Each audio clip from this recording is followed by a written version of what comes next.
Hey folks, welcome back to Bare Motor Forge. I know I hadn't done a video here in a bit.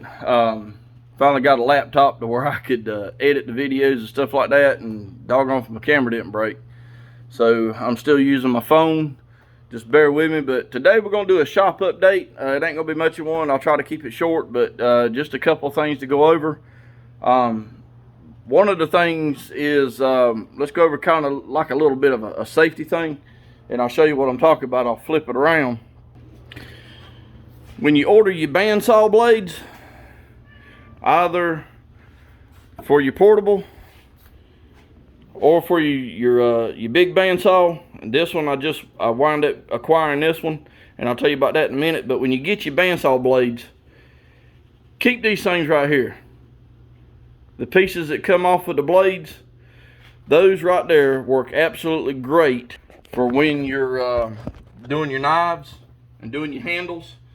Let me find the knife right quick and I'll show you what I'm talking about.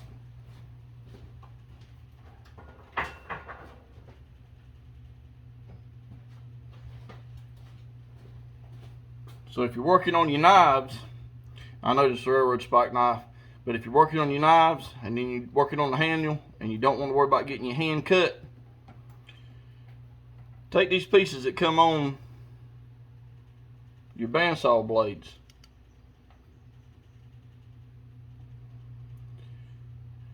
and you can put them on the edges of your knife, and then you can put some tape. That way you don't have to try to do the cardboard thing. This is actually a lot better than, say, a thin piece of cardboard or just tape around the handle, because if that thing happens to catch and you've already got the knife sharp, it'll cut through that cardboard pretty easy. And if you're just using just a tape, it can do that.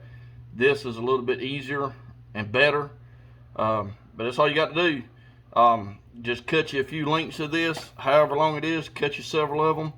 You can put it on several of your knives. And also, if you're just shipping a knife, you can take this before you ship, put some beeswax on, and then put this on, and that beeswax will help hold that on there when you go to ship these things. That way your edge don't get damaged during transit or transport, and when you're trying to unbox it, for your customers trying to unbox it, that way they don't get cut when they're taking it out of the box. So, but that was my thing. I know a lot of guys, they take that some type of wax. I know John Switzer uses it on Black Bear Forge. I can't remember what it is that he uses, but he dips his blades in it, and it's supposed to help protect the edge. And I like that, but I just don't have that option right now.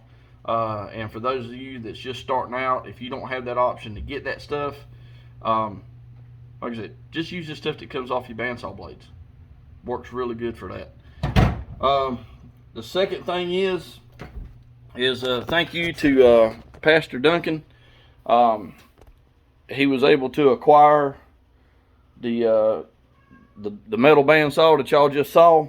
I wound up cleaning it up, throwed some paint on it, got everything adjusted on it, and it was coming. Luckily, I had a bunch of these old trampoline springs laying around. So, but I got this thing working, got me a new blade ordered for it, got some paint on this joker, got the off switch cleaned up, got it adjusted, so that works really good.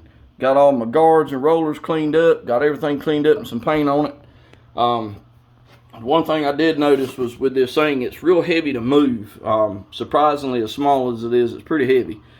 So all I did was I took some tabs off of a medical bed that I got from a buddy of mine, and I just cut the tabs off and welded them on here and used the wheels so I could pick it up and move it around the shop a lot better.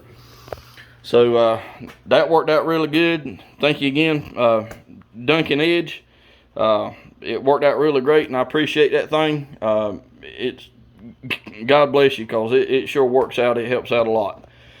Some of the other things is I wound up getting me like a little mule piece for one of my my drill presses.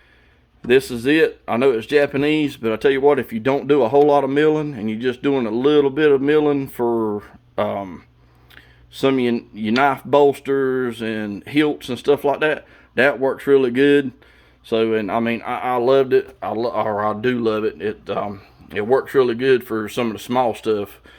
So maybe later in the future I can actually get a bigger machine where I can actually mill stuff and do a lot better with it. But this right here works really good. The other thing is I wound up redoing the all the wheels on my 2x72 grinder that I built. Originally I found the plans that somebody had used skateboard wheels. Skateboard wheels, they worked all right for a while, but as I noticed, they started getting wobbly, and couldn't find out they were getting hot because they can't run at them high speeds like that. So I wound up ordering a set of the billet aluminum wheels.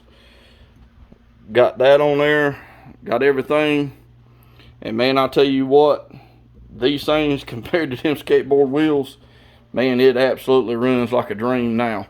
So if you can, get you a set of those wheels. They have kits on eBay, Amazon, and you can get those in a pretty reasonable price. So I really like those. But that's just some of the things I've been doing in the shop. I don't know if you probably noticed it or not, but here's some working on a wrench knife, another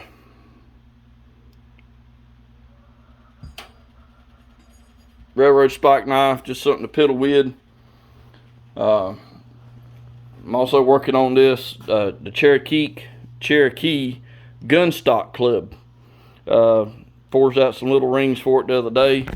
Been wanting to do one, so it's turning out really nice. I just got to get me some, what I want to do is get me some brass pins and put in here for a little decoration.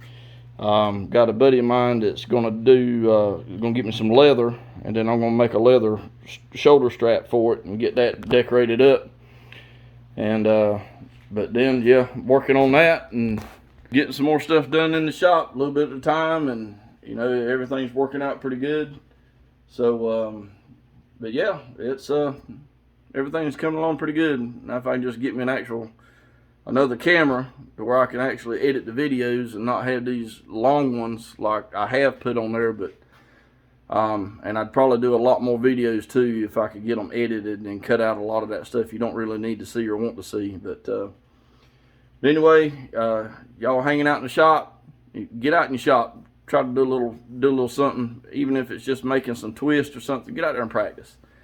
And in the words of John Switzer, wear your safety glasses if you're out in the shop working. And but yeah, y'all have a good one, and if you like it, hit the like and subscribe button, and if you want to, leave some more comments, what you would like to see in some of the videos. If you think I need to leave them like they are or try to really shorten them up. But yeah, just let me know in the comments. But please hit that like button, and if you can, please hit that subscribe button. I know it would help me out greatly. And appreciate y'all watching, and I'll see you next time.